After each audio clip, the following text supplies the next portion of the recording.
Здравейте, приятели на Squad eSport, аз съм Анос и добре дошли в топ головете на месец февруари. Започваме с номер 5, голът на Рамос на FIFA Ultimate Team с страхотно кофане, с левия крак, цак! Айде, моето момче, прибирай се в кошарата. На четвърто място голът е Георги Иванов срещу Испания, страхотна топалка, страхотна комбинация изобщо. Между другото, за тези, които искат да видят своя гол в топ головете на месец март, например, могат да ни намерят на Skype Quantum Sports и да пратят своят гол там. Наистина страхотен гол на Георги Миланов с невероятна топалка, с което България поведоха с 3-2 срещу Испания. Номер 3, голът на Серхио Рамос отново с невероятна топалка и тук виждате с горна града, страхотен удар между другото, много красиво попадение. Първият ми много красив гол на FIFA Ultimate Team, който направо си няма спасяване. Невероятна топалка, просто ето за това играем FIFA в крайна сметка.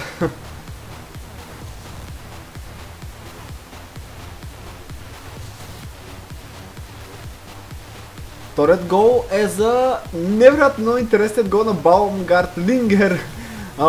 Baumgart Linger. Да само да не бъркам името, защото и на клипа ще бъде сбъркано. Един гол, който без да гледа, без никаква преценка, той реши по-точно имаше преценка, естествено, която беше перфектна в този случай.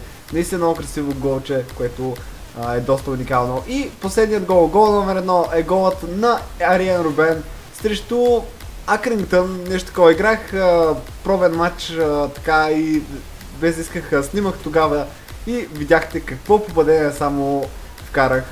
И отново ще повторя, за тези, които искат да видят голът си в топ клиповете, могат да го изпратят на Skype Quantum Sports. Аз бях Рос и ще се видим вече следващия път.